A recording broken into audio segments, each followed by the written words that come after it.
Hey guys, மூன்று முடிச்சு சீரியலில் அடுத்து என்னெல்லாம் இன்ட்ரெஸ்டிங்கான விஷயங்கள்லாம் வந்து நடக்க போகுது அப்படின்னு சொல்லி தெரிஞ்சுக்கணும்னு நினச்சிங்கன்னா நீங்கள் இந்த வீடியோவை ஃபுல்லாக ஸ்கிப் பண்ணாமல் பாருங்கள். வீடியோவை பார்க்குறதுக்கு முன்னாடி நீங்கள் இன்னும் நம்ம சேனலை சப்ஸ்கிரைப் பண்ணாமல் இருந்தீங்கன்னா மறக்காமல் சப்ஸ்கிரைப் பண்ணிக்கோங்க. அப்படியே பக்கத்தில் இருக்க பெல்லைக்கனையும் ப்ரெஸ் பண்ணிக்கோங்க. சரி வாங்க நீங்கள் வீடியோக்குள்ளே போகலாம்.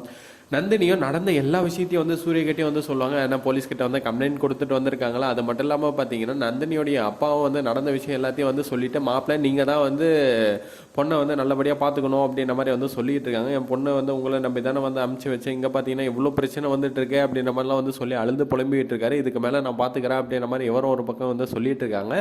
வீட்டுக்கு போன சுந்தரவல்லியோ பயங்கர கடுப்பில் வந்து இருக்காங்க. எந்த தப்பும் பண்ணாத என் மேலே வந்து புகாரை கொடுத்து போலீஸ் ஸ்டேஷனில் வந்து உட்கார வச்சுட்டான்ல, இவனுக்கு எவ்வளோ கொழுப்பு இருக்கும் அப்படின்ற மாதிரி சொல்லிட்டு அவங்க பையனை பார்த்து பயங்கர கடுப்பில் வந்து உட்காந்துட்டு இருக்காங்க. அந்த டைமில் அவங்க அப்பாவும் பார்த்து இருமா என்ன நடந்தது என்ன ஏதுன்னு சொல்லிட்டு வந்து தெரியல, தேவையில்லாமல் வந்து எதுக்கு பஞ்சாயத்து அப்படின்ற மாதிரி வந்து சொல்லிட்டு அவரும் சமாதானமாக வந்து கொண்டு போயிட்டு இருக்காரு. இந்த சைடு பார்த்தீங்கன்னா அந்த ஆப்போனன்ட் டீம் 2 பேரும் சேர்ந்துக்கிட்டு தேவையில்லாத வேலையெல்லாம் வந்து பார்த்துட்டு கடைசியில் வந்து அந்த பழைய சுந்தரவல்லி மேலே போட்டு சுந்தரவல்லியை போலீஸ் ஸ்டேஷன் ஏற்றி, அது மட்டும் இல்லாமல் வந்து ஜெயிலுக்கு அனுப்புறது அவங்களுடைய பிளானாகவே இருந்தது. கடைசியில் பார்த்தீங்கன்னா எப்படியோ தப்பிச்சிட்டாங்க நம்ம நந்தினியும். ஸோ அதுக்கப்புறம் பார்த்தீங்கன்னா கொஞ்ச நாளாக வந்து சூர்யா வந்து குடிக்காமல் இருக்காரு. குடிக்கிற சீனாக வந்து காமிக்காமல் இருக்காங்க.